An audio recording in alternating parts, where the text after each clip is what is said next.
utilisons ce terme. On n'a jamais transféré la technologie. On n'en a pas transféré au Japon. On forme les cadres techniques scientifiques qui, sur place, transforment leurs matières premières. Alors, voyez-vous, nous sommes extrêmement patients, mais des patients actifs. On peut retarder le progrès, on ne peut pas supprimer le progrès. Nous avons la certitude que dans 20 ans, 30 ans, 40 ans, au plus, qu'est-ce 40 ans dans la vie des peuples quand le monde compte des milliards d'années d'existence?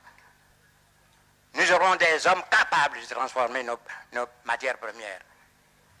Quand nous aurons à discuter en ce temps-là, quand ils auront à discuter en ce temps-là du coût de l'acier, non pas de minerai de fer, bien alors, il y aura un langage qui sera compris, le langage de l'intérêt commun. Il va de la survie de l'Europe et de la vie de l'Afrique. Il y a une nuance. Je continue à me battre pour faire comprendre à nos partenaires européens que la lutte finale, si la lutte doit être finale, ce ne serait pas avec des fusées. Ce serait sur le plan essentiellement économique. Et l'Europe n'a pas de matières premières. Les Américains en ont, mais pas en quantité suffisante pour en céder à leurs frères et leurs alliés européens. L'Asie, la question n'intéresse pas, je ne vais pas rentrer dans certains secrets, dans certaines confidences. Mais l'Asie, même si elle avait des matières premières, le chiffre de la population est tel qu'elle ne pourrait pas, l'Asie ne pourrait pas couvrir ses propres besoins. L'Amérique latine, c'est la situation qui prévaut depuis des siècles dans cette partie de l'Amérique. Victime aussi de l'exploitation de mêmes groupes économiques financiers puissants ne peuvent venir au secours de l'Europe sur le plan des matières premières.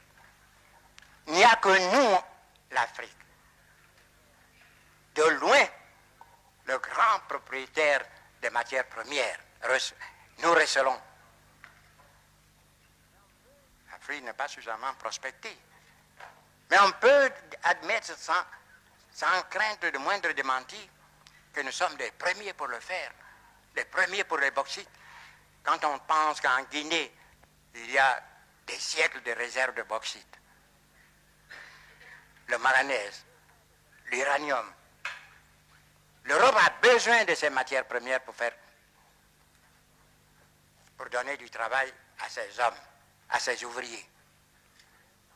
Imaginez-vous la pauvreté se généralisant, la révolte des jeunes exploités par d'autres.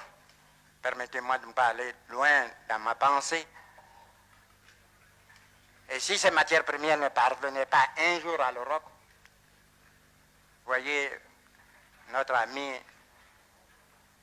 à faire face à 1 million ou 2 millions de chômeurs, et ce n'est pas facile de régler cela, malgré leur bonne volonté, ils y arriveront.